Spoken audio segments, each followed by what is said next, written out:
ನಮಸ್ಕಾರ. ಯಥಾಪ್ರಕಾರ ಯೂಟ್ಯೂಬ್ ಚಾನಲ್ಗೆ ಸ್ವಾಗತ. ಇಂದು ನಾವು ಮೊರಾರ್ಜಿ ದೇಸಾಯಿ ಪರೀಕ್ಷೆಗಳಿಗೆ ಸಹಾಯಕವಾಗುವಂತಹ ಆ, ಗಣಿತದ ಆ, ವಾಕ್ಯರೂಪದ ಪ್ರಶ್ನೆಗಳಿಗೆ ಯಾವ ರೀತಿ ಉತ್ತರ ಕೊಡಬೇಕು ಮತ್ತು ಆ ವಾಕ್ಯರೂಪದ ಪ್ರಶ್ನೆಗಳು ಯಾವ ರೀತಿ ಇರ್ತಾವ ಅನ್ನೋದನ್ನು ತಮ್ಮ ಜೊತೆ ಚರ್ಚೆ ಮಾಡಲಿದ್ದೇನೆ. ಮತ್ತು ಇವು ಒಮ್ಮೆಲೆ ಬರುವಂಥವಲ್ಲ. ಇವನ್ನ ನೀವು ಪ್ರತಿದಿನ ಅವುಗಳ ಬಗ್ಗೆ ಪ್ರಾಕ್ಟೀಸ್ ಮಾಡ್ತಾ ಇರಬೇಕು. ಅವುಗಳನ್ನು ಪದೇ ಪದೇ ಅಧ್ಯಯನ ಮಾಡೋದ್ರಿಂದ ಇಂತಹ ಪ್ರಶ್ನೆಗಳಿಗೆ ನೀವು ಉತ್ತರಲು ಸಾಧ್ಯ ಆಗುತ್ತೆ. ಅದರಲ್ಲಿ ಪ್ರಶ್ನೆ ಒಂದು, 1ರಿಂದ 100ರವರೆಗಿನ ಸಂಖ್ಯೆಗಳಲ್ಲಿ ಬರುವ ಅವಿಭಾಜ್ಯ ಸಂಖ್ಯೆಗಳಲ್ಲಿ ಚಿಕ್ಕ ಸಂಖ್ಯೆ ಯಾವುದು ಅಂತ ಒಂದು ಪ್ರಶ್ನೆ ಇದೆ.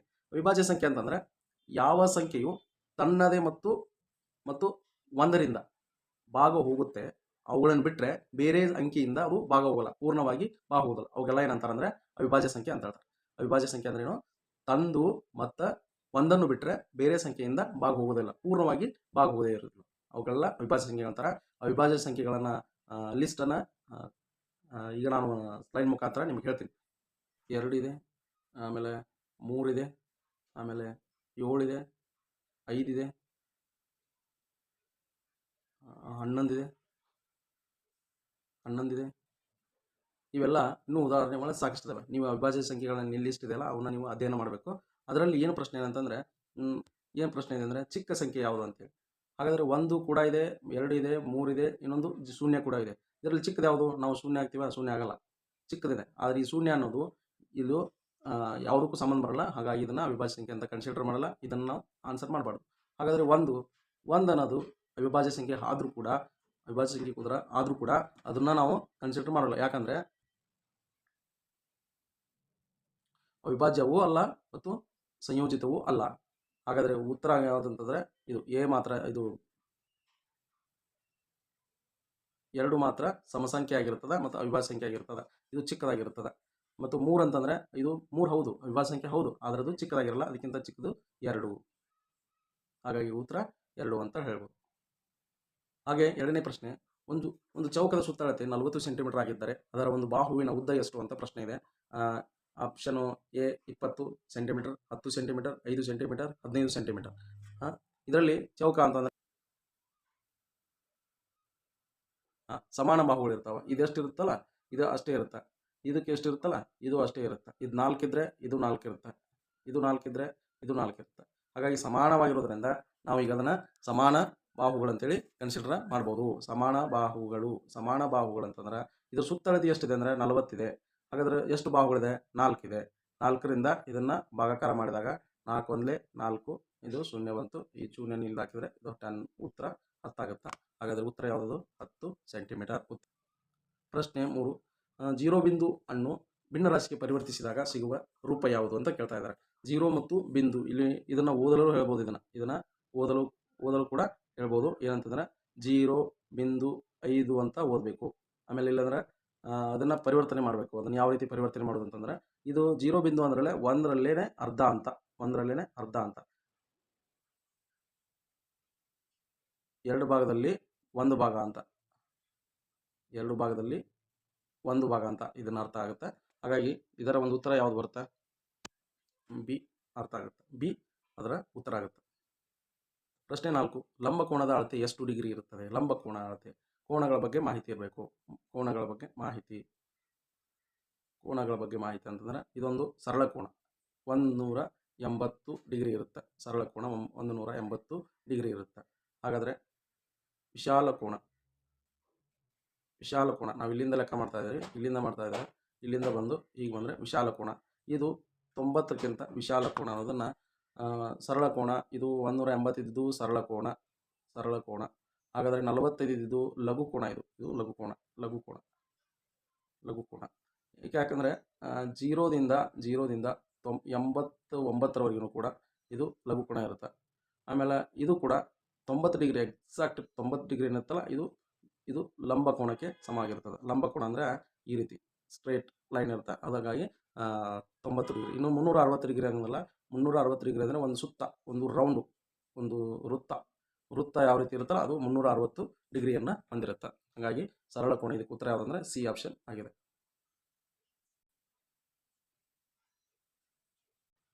12 ಇದೆಯಲ್ಲ,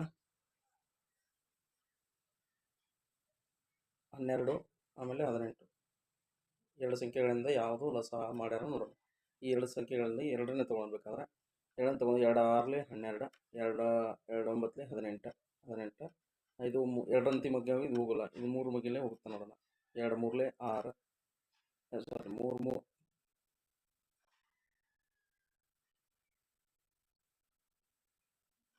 3 3 2 6 ಆಮೇಲೆ 3 3 9 9 ಈಗ ಮತ್ತೆ ಎರಡು ಒಂದೇ ಮಗ್ಗಿಲು ಹೋಗಲ್ಲ ಇವಾಗ.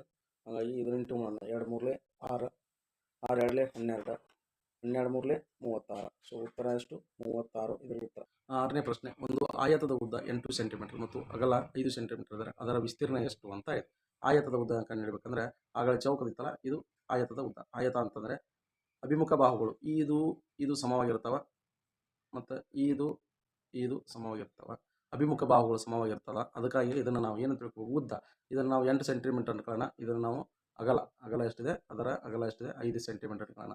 ಆ ವಿಸ್ತೀರ್ಣ ಕಂಡುಹಿಡಬೇಕಾದ್ರೆ ನಾವು ಕೂಡಿಸ್ಕೊಂತ ಹೋಗಿದ್ರೆ ಮುಕ್ತಾಯಿತು. ಅದ್ರಿಗೆ ಏನು ಆಗಲ್ಲ. ಇದನ್ನು ಸುತ್ತಳತೆ ಕಂಡುಹಿಡಿದಿದ್ರೆ ಆಯತದ ಸುತ್ತಳ ಅಂತ ಅಂದಿದ್ರೆ ಇದನ್ನು ಕೂಡಿಸ್ಕೊಂಡು ಇದನ್ನು ಕೂಡಿಸ್ಬೋದಾಗಿತ್ತು. ಬಟ್ ಇದು ವಿಸ್ತೀರ್ಣ ಅಂತ ಹೇಳಿದ್ದಾರೆ. ವಿಸ್ತೀರ್ಣ ಅಂತಂದ್ರೆ ಮಾಡಬೇಕು, ಬಾಹು ಇಂಟು ಮತ್ತು ಉದ್ದ ಮತ್ತು ಇಂಟು ಅಗಲವನ್ನು ಗುಣಾಕಾರ ಮಾಡಬೇಕು. ನೋಡ್ರಿ, ಇದು ಗುಣಾಕಾರದ ಲೆಕ್ಕ ಬರ್ತದೆ. ಗುಣಾಕಾರದ ಲೆಕ್ಕ ಬಂದರೆ ನಾವೇನು ತಿಳ್ಕೊಳ್ತೀವಿ? ಗುಣಾಕಾರ ಲೆಕ್ಕವನ್ನು ವಾಕ್ಯ ರೂಪದಲ್ಲಿ ಈ ರೀತಿ ಕೊಡ್ತಾರೆ. 8 5 40. ಸೊ 40 ಇದಕ್ಕೆ ಉತ್ತರ ಆಗಿದೆ. ಉತ್ತರ 40 ಸೆಂಟಿಮೀಟರ್ ಆಗಿದೆ. ಇದು ಗುಣಾಕಾರಕ್ಕೆ ಸಂಬಂಧಪಟ್ಟಿದ್ದಾದರೂ ಕೂಡ ಇದನ್ನು ಈ ರೀತಿಯಾಗಿ ಪ್ರಶ್ನೆಗಳನ್ನು ಮಾಡ್ತಾರೆ. ಪ್ರಶ್ನೆಗಳು: 5 kg ಸಕ್ಕರೆಯಲ್ಲಿ 500 ಗ್ರಾಮನ್ನು ಎಷ್ಟು ಪಾಕೆಟ್ಗಳನ್ನು ಮಾಡಬಹುದು ಅಂತ ಕೇಳಿದೆ. ನೋಡ್ರಿ, 5 kg ಸಕ್ಕರೆ 500 ಗ್ರಾಮ್ ಅಂತ 5 ಸಕ್ಕರೆಯಲ್ಲಿ 5 kg ಇದೆ. kg ಎಷ್ಟಿದೆ? 5 kg ಇದೆ. ಹಾಗಾಗಿ 500 ಗ್ರಾಮವನ್ನು ಎಷ್ಟು ಪಾಕೆಟ್ ಮಾಡ್ಬೋದು ಅಂತ ಕೇಳಿದ್ದಾರೆ. 500 ಅಂದರೆ ಅರ್ಧ kg ಎಷ್ಟು ಮಾಡ್ಬೋದು ಅಂತ. ಹಾಗಾದರೆ 5 kg ಅಂದರೆ ಎಷ್ಟು ಗ್ರಾಮ್ ಇರುತ್ತೆ? ಗ್ರಾಮಗಳಲ್ಲಿ ಲೆಕ್ಕ ಮಾಡೋಣ. ಗ್ರಾಮಗಳಲ್ಲಿ ಅಂದರೆ 1000 ಗ್ರಾಮ್ಗಳಿಗೆ 1 kg. 1000 ಗ್ರಾಮ್ಗಳಿಗೆ 1 kg ಅಂದರೆ 5000 ಗ್ರಾಮ್. 5000 ಗ್ರಾಮ್ ಇಲ್ಲಿ ಇದೆ ಅಂತ ಅರ್ಥ ಆಯಿತು. 5000 ಗ್ರಾಮ್ 5000 ಗ್ರಾಮ್ kg ಸಕ್ಕರೆ ಇದೆ ನಮ್ಮ ಹತ್ರ. 5000 ಗ್ರಾಮನ್ನು ನಾವು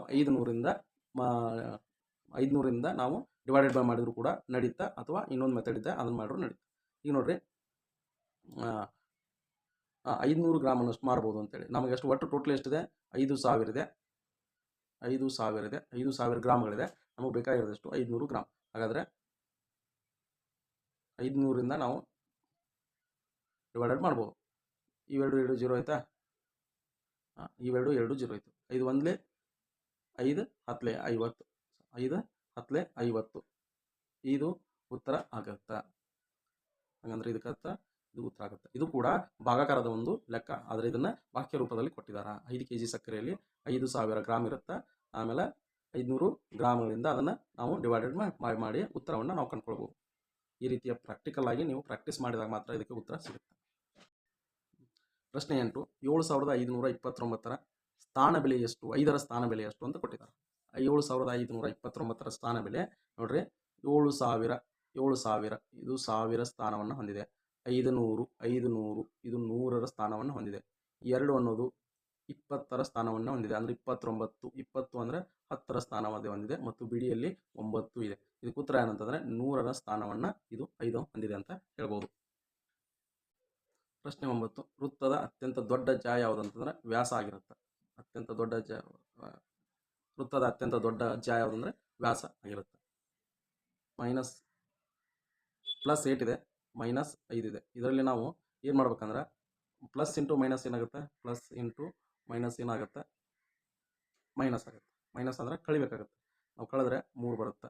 ನಮಗೆ ಪ್ರಶ್ನೆ 11, 1 ಗಂಟೆಗೆ ಎಷ್ಟು ಸೆಕೆಂಡುಗಳು ಅಂತ ಇದೆ. ಇದು ನೀವು ಗಡಿಯಾರದ ಸಮಯಗಳಲ್ಲಿ, ಇದು ಕೂಡ ಗಡಿಯಾರದ ಸಮಯಕ್ಕೆ ಸಂಬಂಧಿಸಿದಂತಾದರೂ ಕೂಡ ನೀವು ಇದನ್ನು ಗುಣಾಕಾರವನ್ನು ಅಥವಾ ಡಿವೈಡೆಡ್ ಬೈ ಮುಖಾಂತರ ನಾವು ಅಂದರೆ ಭಾಗಾಕಾರ ಮುಖಾಂತರ ಕಂಡುಹಿಡಿಬೋದು. 1 ಗಂಟೆಗೆ ಎಷ್ಟು ಸೆಕೆಂಡುಗಳು ಅಂತ ಇದೆ. 1 ಗಂಟೆಗೆ ಎಷ್ಟು ಸೆಕೆಂಡುಗಳು? 1 ನಿಮಿಷಕ್ಕೆ 1 ಗಂಟೆಗೆ ಮೊದಲು ನಾವು 1 ಗಂಟೆಗೆ ಎಷ್ಟು ನಿಮಿಷ? 60 ನಿಮಿಷ. ಹಾಗಾದರೆ 1 ನಿಮಿಷಕ್ಕೆ ಎಷ್ಟು ಸೆಕೆಂಡುಗಳು? 60 ಸೆಕೆಂಡುಗಳು. ಇದು ಗಂಟೆಗೆ, ಇದು ನಿಮಿಷಕ್ಕೆ ಹಂಗಂದರೆ 60 ಮತ್ತು ಗುಣಾಕಾರ 60. ಇದನ್ನು ನಾವು ಗುಣಾಕಾರ ಮಾಡಬೇಕಾದ್ರೆ ನಿಮ್ಗೊಂದು ಟ್ರಿಕ್ಕಾಗಿ ಈಸಿಯಾಗಿರುವಂತಹ ಒಂದು ಟ್ರಿಕ್ ಹೇಳ್ಕೊಡ್ತೀನಿ. ಗುಣಾಕಾರ ಈ ಥರ ಬಂದಾಗಿ ಮಾಡಬೇಕು. 6 6 ಎಷ್ಟು? 36. ಈ 0 ಇಲ್ಲಿ ತಂದಿಡ್ರಿ, ಈ 0 ಇಲ್ಲಿ ತಂದಿಡ್ರಿ. ಇದು ಸರಿಯಾದ ಉತ್ತರ ಆಗಿರುತ್ತೆ. ಇದು ಈಸಿಯಾಗಿರುವಂಥ ಗುಣಾಕಾರ ಮಾಡುವಂಥಲ್ಲಿರುವಂಥ ಟ್ರಿಕ್ ಆಗಿರುತ್ತೆ.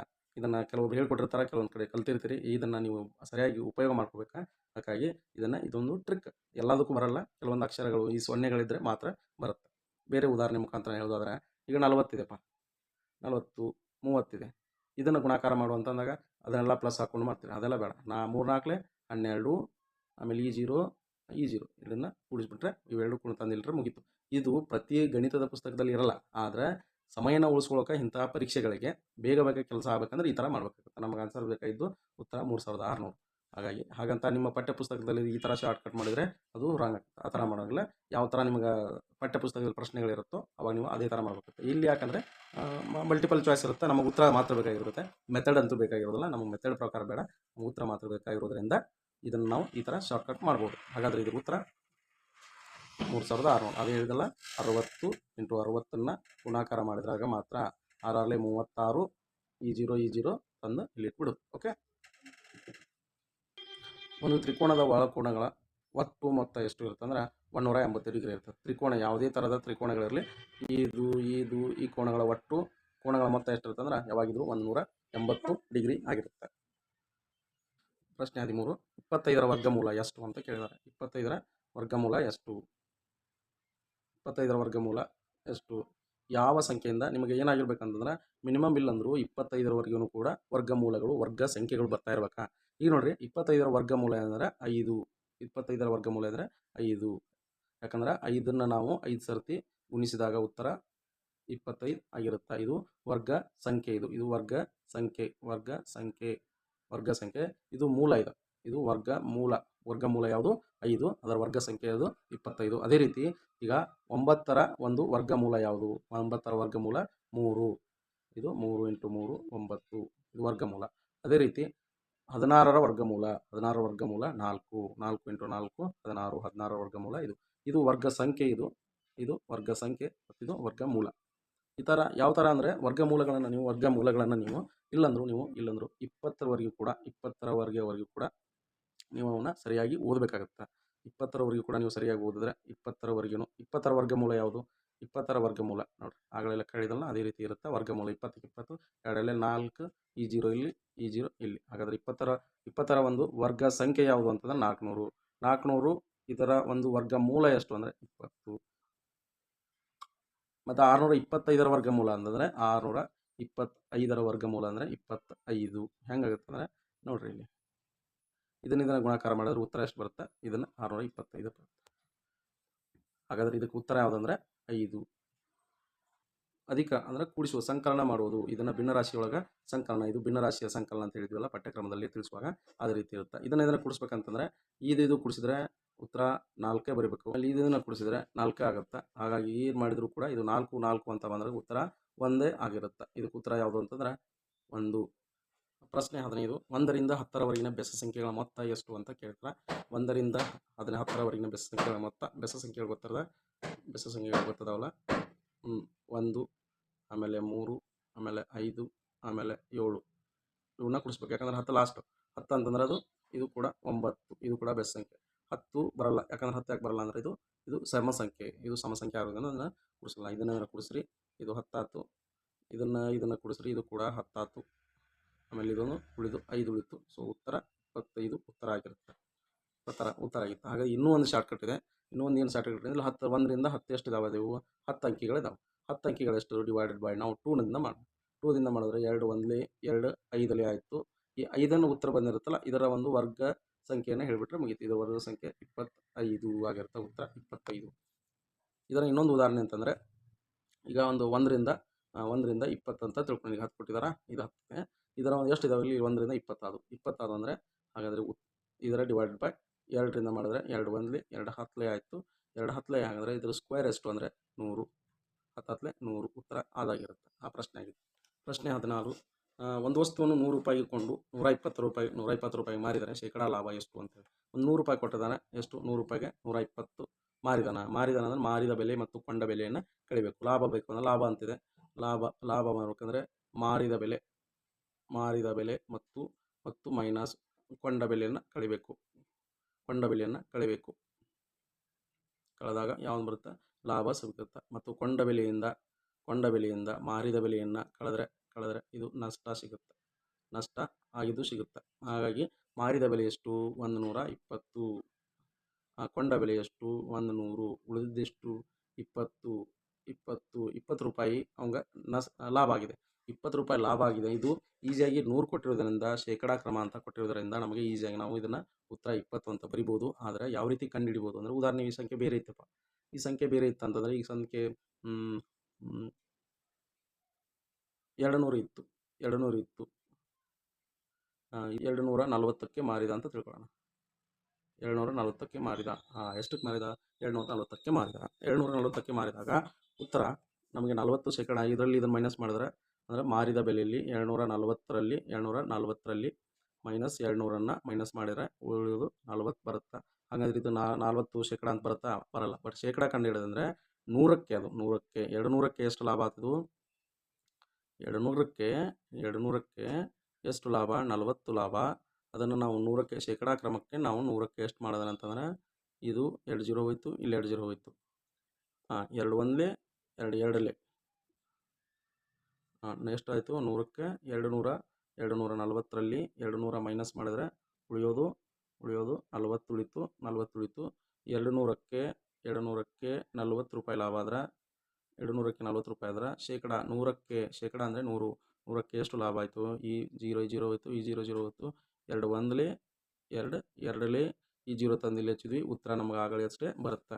ನಾವು ಯಾವ ರೀತಿ ಮಾಡಬೇಕಾದ್ರೂ ಕೂಡ ಈ ರೀತಿಯನ್ನು ಮಾಡಿದರೆ, ಈ ರೀತಿ ಲೆಕ್ಕಗಳನ್ನು ನೀವು ಬಿಡಿಸಿದರೆ ನಿಮಗೆ ಉತ್ತರವನ್ನು ಸರಿಯಾಗಿ ಕಂಡುಹಿಡಿದ್ರೆ ಮುಂದಿನ ಒಂದು ಅಧ್ಯಯನ ಈಸಿ ಆಗುತ್ತೆ.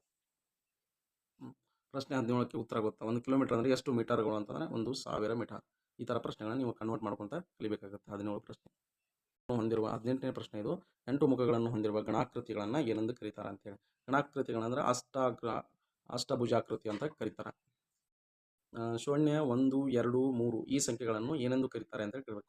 ಇವು ಸ್ವಾಭಾವಿಕ ಸಂಖ್ಯೆಗಳ, ಪೂರ್ಣ ಸಂಖ್ಯೆಗಳ,